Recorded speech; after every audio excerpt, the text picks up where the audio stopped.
안녕하세요. 반갑습니다. 리얼 미국 주식입니다. 오늘 리얼 미국 주식에서 준비한 주제는 미국 증시 폭등 준비, 트럼프의 이유 있는 자신감에 대한 이야기를 준비했습니다. 여전히 7월 달에 아직 눌림목에 대한 악재가 남아 있지만 해당 악재를 잘만 해결한다면 다음은 폭등의 가능성이 증가하는 타이밍이 오게 될 것이라 보고 있습니다. 현재 미국 증시에서도 다양한 지표들을 통해서 이러한 부분을 확인할 수가 있는데요. 최근 실망스러운 미중 관세 협상 결과에도 이렇게 대세 상승에 대한 가능성이 높다라고 생각하는 이유를 자세하게 최신 뉴스들을 통해서 하나씩 하나씩 설명드려 보도록 할 테니까요. 영상 시청하시면서 이 왜 시장의 대세 상승을 이야기하고 있는 것인지, 왜 여전히 7월 달엔 단기 눌림목이 좀 조심해야 된다라고 이야기하는 것인지 자세하게 알아가 보시면 좋을 것 같습니다. 저희 리얼 미국 주식은 매주 월요일, 목요일, 토요일 저녁 10시쯤에 미시장의 마켓 뉴스를 분석해 드리고 있습니다. 다양한 이슈들을 하나하나씩 모아서 연관지어서 하나씩 하나씩 뉴스를 보면 큰 의미가 없지만 하나씩 다 모아서 조합을 하면 큰 의미가 있는 내용이 될 수 있거든요. 이런 내용들을 분석해서 여러분들께 이야기를 전달해 드리고 있습니다. 영상 매번 잘 시청해 주시면 좋을 것 같고요. 메인 페이지에 텔레그램 링크를 클릭하시면 실시간 뉴스를 받아보실 수 있는 텔레그램 방이 무료로 입장 가능합니다. 여러분들께서 실시간 대응까지 필요하신 분들은 해당 텔레그램 방까지 입장해 주시면 좋을 것 같습니다. 자, 그러면 저희는 많은 것 바라지 않고요. 항상 많은 응원만 해주시면 됩니다. 좋아요와 여러분들께 정말 도움을 받으셨다면 댓글까지 많이 달아주시면 여러분들께 더욱더 유익한 영상 만들어드리기 위해서 더욱더 많이 노력해 보도록 하겠습니다. 자, 그럼 본격적인 오늘의 영상 시작해 보도록 하겠습니다. 자, 오늘의 시장의 주요 뉴스입니다. 트럼프의 관세 협상인데요. 생각보다 실망스러웠습니다. 미중 무역 협상 합의는 했지만 주요 과제는 해결이 안 된 모습입니다. 트럼프는 중국과의 무역 협상이 완료됐다고 발표했으며 히토류 공급과 중국 유학생 비자 문제가 합의가 포함됐다고 이야기했습니다. 미국은 반도체 수출 완화에는 응하지 않았고 중국도 히토류 수출 면허를 6개월로 제한하면서 협상 지렛대를 남겼습니다. 관세 구조는 변경 없이 유지되며 트럼프는 이를 유리한 합의처럼 포장하고 있다는 비판도 나오고 있습니다. 전문가들은 이번 합의가 핵심 쟁점을 해결하지 못했으며 실효성도 낮고 지금 현재 지속 가능성도 불투명하다고 평가했습니다. 우리가 어느 정도 예상한 바죠. 중국 입장에서는 미국 내 분열이 좀 일어나고 있으니까 지금 현재 적당히 완화된 모습을 보여주지만 엄청 극적인 합의는 나오지 않을 것이라는 이야기를 말씀드렸는데 실제 그렇게 비슷하게 흘러가고 있는 모습이 나오고 있다라고 보시면 되겠습니다. 그리고 나서 트럼프는 중국과의 협상이 끝나자 바로 그 다음 나머지 국가들에 대해서 압박을 좀 시작했는데요. 트럼프 2주 안에 일방적인 관세를 부과하겠다고 재차 강조했습니다. 트럼프 대통령은 7월 9일 관세 제부가 마감일을 앞두고 1, 2주 내에 무역국에 일방적인 관세율을 통보할 계획입니다. 그는 과거에도 2주 시한을 자주 언급했지만 실제 조치로는 이어지지 않은 사례가 많습니다. 현재는 미국, 중국, 영국만 관세 휴전을 맺었으며 중국과 협상도 불안전한 상태입니다. 트럼프 행정부는 인도, 일본, 한국, EU 등 양자 협정을 추진 중이나 협상 역량의 한계를 드러내고 있습니다. 뭐 다들 이제 늦게 하려고 하고 있죠. 뭐 다들 뭔가 제출하긴 하겠지만 결론지어서 제출하진 않을 거고요. 어느 정도 최대한 늦게 하면서 손해를 줄이고자 할 겁니다. 그런 부분이 마음에 들지 않았는지 트럼프는 계속해서 불만을 토로하고 있고 강력한 주장을 하고 있습니다. 그래서 트럼프는 무역 협상 기간 연장은 가능하긴 하지만 필요가 없을 것이다라는 좀 애매한 말을 했는데요. 뭐 가능할 수도 있고 안 할 수도 있어잖아요. 그죠? 굉장히 무책임한 말이긴 한데 좀 느껴지는 것은 확실히 관세는 그래도 협상을 잘 빠르게 이끌어내고 싶어 하는 마음이 좀 드러났다라고 생각하시면 될 것 같습니다. 이 협상 자체도 사실 이제 사실 다른 트럼프가 막 당당하게 얘기하지만 사실상 다른 국가들이 제대로 협조를 하고 있지 않는 모습이잖아요.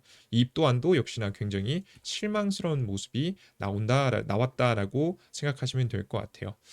자, 그리고 주요 지표 발표에서 이번에 CPI 지표가 발표가 됐는데 CPI 지표가 트럼프에게 조금 유리하게 나왔습니다. 소비자 물가 지수가 예상보다 좀 낮게 나온 건데요. 전달보다는 소폭 올라가는 모양새를 좀 보여주긴 했지만 이전 2.3%보다 2.4% 높긴 했지만 예측치보다 훨씬 낮은 수치를 보여주게 되면서 물가가 안정되는 모습을 보여줬습니다. 그래서 안정된 물가가 나왔는데요. 사실 뭐 금리는 계속해서 동결될 가능성이 높습니다. 이유를 설명드리면요.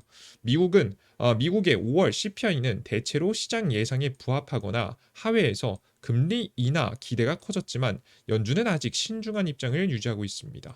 FOMC와 전문가들은 9월 금리 인하 가능성을 가장 높게 보고 있으며 현재 6월 달은 하지 않을 것으로 예상하고 있는 거죠. 이렇게 근데 바로 이제 물가 지표가 자신에게 유리하게 나오자 트럼프는 바로 파월 의장을 압박에 나섰습니다. 그래서 계속해서 압박하면서 금리를 인하하도록 계속 유도하고 있는 상황이죠. 역시나 근데 이제 저도 전문가들의 시선하고 굉장히 비슷하게 보고 있는데요.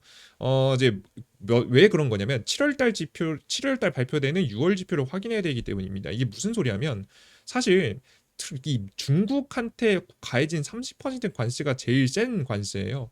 이 관세가 시장에 미국 경제에 어떤 영향을 미친지가 물가에 어떤 영향을 끼친가 가장 중요한데 이 합의된 시점이 5월 12일이잖아요. 그죠?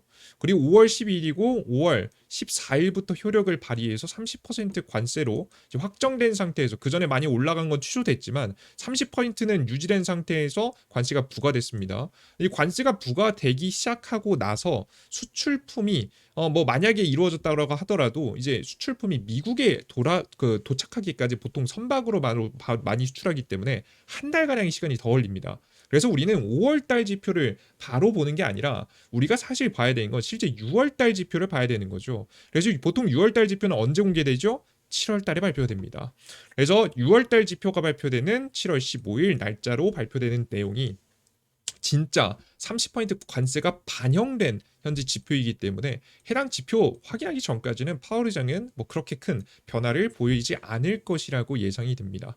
뭐 그리고 뒤에도 또 말씀드리겠지만 사실 금리만 안 내렸지 유동성을 풀어주는 정책들을 계속 연방준비위원회에서도 내놓고 있기 때문에 여러분들께서 금리가 내려갈 가능성은 매우 낮다라고 생각하시면 될 것 같습니다. 자, 그래서 결국에는 이제 트럼프가 원하는 대로 금리는 내려가지 않는 모양새예요. 금리 인하는 나오지 않을 모양새죠. 법정 금리는. 자, 그런데 제가 이제 여태까지 설명드렸던 뭐 트럼프 이제 관세 전쟁 협상도 잘 못하고 지금 CPI 지표도 그래도 긍정적으로 나왔지만 아직까지는 금리를 내릴 분위기는 아닌데 왜 도대체 증시가 대세 상승을 준비하고 있는 것인지에 대해서 이야기하는 건지 의문이실 겁니다. 여기서부터 트럼프의 이유 있는 자신감이 나옵니다. 이제 무슨 소리냐면 트럼프는 앞에서는 굉장히 굴욕적인 모습을 보여주고 있지만 실제 미국의 자산 시장에서는 트럼프가 어느 정도 원하는 대로 흘러가고 있기 때문인데요. 지금 현재 미국의 유동성이 풀리기 시작했습니다. 금리 인하를 한 것도 아니고 뭐도 아닌데 왜 풀려요? 상황을 보면요. 실제 이제 미국의 10년물 국채 입찰 결과가 수익률이 4.22%로 굉장히 견조하게 마감을 했습니다. 이게 여러분들께 수치를 직접 보시면 도움이 될 것 같은데요. 이걸 직접 보여드리면 이렇습니다. 미국의 10년물 채권 금리를 보시면 어제 입찰을 하고 나서부터 오히려 더 떨어졌어요. 전에 이제 30년물 국채 입찰하고 쭉 올라갔을 때 기억나시죠? 그때 이후로도 오히려 하락하고 있는 모양새를 보여주고 있습니다. 채권의 금리가 내려갔다는 소리는 누군가가 미국 채권 많이 사주고 있다는 얘기예요. 도대체 법정 금리를 인하하는 신호도 나오지 않았는데 물론 뭐 물가가 안정적으로 나온 것도 영향이 있긴 하겠지만 파월 의장은 내릴 가능성이 낮단 말이죠. 근데 도대체 왜 하락하고 있느냐라고 하면 새로운 지금 이제 유동성이 등장했기 때문입니다. 진짜 이게 대단한 게 뭐냐면 미국의 이제 달러 지표를 보시면 달러 가치죠. 달러 가치 지표를 보고 환율을 봐도 어딜 봐도 미국 탈출 러시는 계속되고 있거든요. 보신 바와 같이 달러 가치는 하락하고 있습니다. 달러 가치 하락하고 있다는 얘기는 다들 달러를 팔고 있다는 얘기예요. 미국 자산을 팔든 채권을 팔든 결국 미국 달러를 팔고 다른 자산으로 이동하고 있다는 소리인데 진짜 이제 그럼에도 불구하고 유동성을 만들어내면서 미국 채권의 수요를 만들어내고 있다는 겁니다. 정말 이제 대단한 거죠. 도대체 어디서 왔는지가 굉장히 중요합니다. 그래서 최근 가장 추측되는 유동성 발생하는 곳을 한번 찾아봤어요. 근데 봤더니 연준도 그렇고 미국 정부도 그렇고 열심히 유동성을 만들고 있는 모습입니다. 실제 이제 M2 지표도 계속해서 상승하고 있는 모양새죠. 그럼 도대체 어디서 나왔나 확인해 봤더니 비트코인을 통해서 계속해서 비트코인하고 달러하고 연동을 통해 스테이블 코인을 많이 발행하고 있죠. 그걸 통해서 유동성 공급을 많이 하고 있고요. 심지어는 최근에 이제 트럼프의 이제 큰 기업에서 트럼프의 그 집안에서 만든 이제 코인 기업이 있잖아요. 이 코인 기업을 가지고 ETF도 상장한다. 뭐 계속해서 스테이블 코인을 발행한다라고 하면서 이 비트코인하고 달러하고 계속 연동될 수 있는 상황을 만들어주고 있습니다. 그래서 비트코인을 가지고 있는 사람들이 합법적으로 달러를 현재 보유할 수 있도록 달러와 연동될 수 있도록 만들고 있거든요. 그럼으로써 자연스럽게 유동성이 강화되는 현상이 나오고 있습니다. 실제 어느 정도가 이 영향을 끼쳤는지는 정확하게 예상할 수는 없지만 굉장히 긍정적인 정책이 많이 진행되고 있다 정도로 보시면 될 것 같아요. 근데 뭐 여기까지는 어느 정도 영향이 명확하지 않아요. 근데 밑에 걸 보시면 연준이 하는 행동을 보시면 굉장히 과감합니다. 이제 금리를 인하를 안 했을 뿐이지 유동성을 풀어주는 정책을 계속하고 있거든요. 자, 직전 영상에서도 말씀드렸던 자본 규제를 풀어서 미국의 은행들의 2조 달러의 대차대조표 여유를 통해서 채권을 매입할 수 있게 만들어주는 정책도 좀 진행하고 있습니다. 뭐 2조 달러라고 하면 감이 안 오죠. 2조 달러는 한화 돈으로 하면 2,711조입니다. 2,711조면 시장 유동성에 영향을 끼치겠죠. 미국 채권 매입에 할 수 있을 만한 규제가 풀리고 있는 상황이고요. 추가적으로 웰스파고 일주일 전에 나온 내용인데 웰스파고 자산 제한을 7년 만에 해제했습니다. 금융 규제 완화 기조라고 시장은 분석하고 있습니다. 웰스파고에 부과된 2조 달러의 자산 한도 제한이 7일 만에 해제되었습니다. 미국 당국은 은행 친화적 기조로 전환 신호를 해석됐습니다. 연준은 웰스파고가 리스크 관리 체계를 개선했다고 판단했으며 일부 규제는 조건 충족 시 지금 현재 까지 유지됩니다. 웰스파고는 350만 개 가짜 계좌 사건 등으로 벌금 수십억 달러를 부담했고 자산 제한으로 성장에 타격을 받았습니다. 지금 현재 CEO 샤프는 이번 해제를 직원들과 성과로 평가하면서 직원들에게 보상금을 지급했습니다. 그러니까 이게 이 다양한 규제들을 지금 풀고 있는 모습을 여러분께서 직접 확인할 수 있다라고 이제 보시면 되겠습니다. 재밌죠? 이게 연방준비위원회가 하고 있는 게 이제 최대한 그 어떤 유동성을 풀어줄 수 있을 만한 방법은 죄다 가지고 풀어주고 있다라고 좀 보시면 될 것 같아요. 이해되셨죠? 굉장히 특별한 사건들이 계속해서 나와주고 있는 현재 상황입니다. 그래서 여러분들께서 다양한 방식으로 유동성을 풀다 보니까 앞서서 보여드렸던 바와 같이 자연스럽게 유동성이 풀리면서 시장은 오히려 안정화되고 있고요.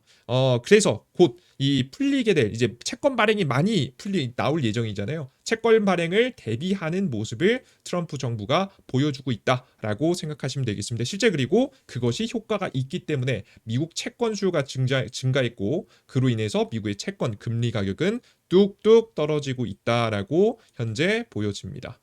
대단하죠. 정말 대단한 모습을 트럼프가 만들어내고 있는 모습입니다. 이게 설마 가능하겠어 했는데 진짜 가능하게 만드는 것 같아요. 자, 그래서 여러분들께 이제 오늘의 이 이야기를 간단하게 좀 정리해 드리면 트럼프는 아쉬운 관세 협상에 증시는 당장 하락하고 있는 분위기이긴 한데요. 지금 이제 그리고 CPI 발표 이후 금리 인하 압박은 하지만 사실 지금은 이제 그렇게 있긴 하지만 사실 금리는 동결인 상황이라서 좀 암울한 상황처럼 보이지만 사실 자산 시장을 봤더니 실제 미국의 10년물 국채 금리가 떨어지고 있더라. 실제 그것을 통해서 다양한 행동을 통해서 법안 통과 이후 지금 이제 대규모 채권 발행을 트럼프가 준비하고 있는 모습을 확인할 수가 있습니다. 금리 인하를 제외한 유동성 풀기 총력전이 현재 진행이 되면서 실제 그것이 효과를 보고 있고요. 이번에 이제 채권 발행 문제, 법안 통과 이후에 뭐 감세 법안 때문에 혹은 다양한 복지 정책 때문에 나오는 대규모 채권 발행만 미국 정부가 지금 현재 발행하는 것만 잘 버텨준다라고 한다면 이때는 그래도 단기적으로 채권 시장에 자금이 몰리면서 주식시장이 조금 유동성이 감소할 가능성이 있겠죠. 다만 이 문제만 해결이 되면 결국에는 감세 법안이 뭡니까? 기업들 세금 깎아준다는 거 아니겠습니까? 대세 상승으로 좀 이어갈 수 있는 특히나 빅테크 기업들에게 유리할 수 있을 만한 상황이 만들어질 수 있습니다. 지금 현재는 물가가 꽤나 높은 상태이기 때문에 금리가 저점까지 떨어지진 못하고요. 중립금리 수준으로 갈 건데요.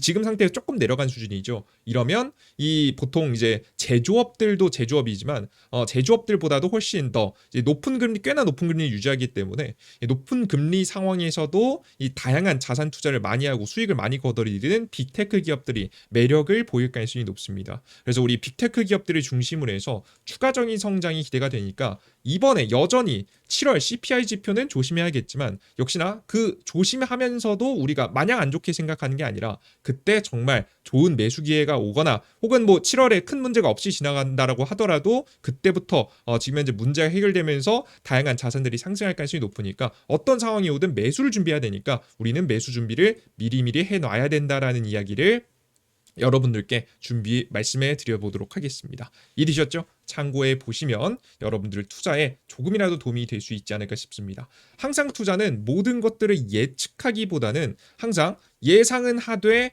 예상한 상황에서 대응할 수 있을 만한 준비를 항상 해 놓으셔야 돼요. 우리는 개인 투자자고요. 뭐 우리는 미래 예측할 수 있는 사람이 아닙니다. 뭐 타임머신 타고 온 거 아니니까. 하지만 다양한 증시의 신호들을 통해서 어떻게 대응할지는 어느 정도 파악할 수 있으니까 항상 지켜봐 주시면서 대응에 많은 도움 받아가시면 좋을 것 같습니다. 자, 그리고 미국의 이제 주요 지표 발표 남은 거 설명드릴게요. 당연히 중요한 연방준비위원회 FOMC 금리 결정이 중요하죠. 금리 결정에는 사실 동결이 나올 것 같긴 한데요. 기자회견이 중요합니다. 파월 의장이 그 이외 금리 인하 이외에 다양한 규제를 풀어주고 있는데 해당되는 이야기도 나올 가능성이 높습니다. 해당되는 이야기가 나오는지 확인해 보면 좋을 것 같습니다. 그 이후에도 뭐 나오는 다양한 것들이 있는데요. 뭐 그 이외에는 사실 뭐 다양한 것도 다 중요한 얘기긴 하지만 그래도 뭐 현재 FOMC가 가장 중요하니까 FOMC 정도만 체크해 두시면 좋을 것 같습니다. 생산자 물가지수 같은 경우에는 예상치보다 조금 더 낮게 나왔네요. 역시나 물가지수는 좀 낮게 나왔고 7월 지표가 중요해 보입니다. 주요 실적 발표 있는데요. 이번에 오라클이 생각보다 긍정적인 실적을 발표했습니다. 예상치보다 좀 더 좋은 실적을 발표하면서 AI 시장 역시나 좋습니다. 안 그래도 지금 앞서 말씀드렸듯이 다음 상승은 중립금리 상황이기 때문에 수익률이 보다 더 높은 빅테크 기업들이 주도할 가능성이 높은데 지금도 실적도 잘 나오고 있으니까 당연히 뭐 해당 기업들 위주로 몰릴 것 같고요. 지금 현재 25일 나머지 이슈는 쭉쭉 지나가다가 25일 날짜로 지금 현재 마이크론 실적 발표가 나옵니다. 생각보다 이제 디램 판매가 괜찮을 것 같거든요. 이제 SK 하이닉스 후속으로 삼성전자가 떨어지고 SK 하이닉스 후속으로 떠오르고 있는 기업이 이제 마이크론입니다. 한미반도체한테 장비 공급 받고 전문가들 딱 투입시키는 순간부터 수요로 올라와가지고 많이 매력적이고요. 추가 투자한다라고 최근에 발표했기 때문에 매력적인 이제 실적 발표가 나오지 않을까 예상이 됩니다. 그 이외에도 뭐 중요하지만 지금 현재 빅테크 기업들이 워낙에 중요해서 빅테크 기업들 위주로만 체크해 보시면 될 것 같습니다. 좋습니다. 자, 오늘의 영상은 여기까지 마무리해 보도록 하겠고요. 시청자 여러분들께 뭐 하나라도 더 도움이 될 수 있을 만한 내용들 말씀해 드리기 위해서 맞든 틀리든 다양한 이야기 준비해 보도록 할 테니까 다음 영상도 기대해 주셨으면 좋겠습니다. 항상 구독 버튼, 따봉 버튼 잘 눌러주시고요. 응원의 댓글 여러분들 눌러주시면 항상 하트 버튼으로 여러분들께 답변해 드리겠습니다. 실시간 뉴스 필요하신 분들은 실시간 뉴스도 드리고 있죠. 실시간 리얼미국 주식 링크 메인 페이지 링크 클릭하시면 여러분들께서 실시간 뉴스를 받아갈 수 있는 리얼미국 주식 속보도 운영하고 있으니까 꼭 확인하시면 좋을 것 같습니다. 여기까지 오늘의 영상 마무리해 보겠습니다. 모두 수고하셨습니다. 감사합니다.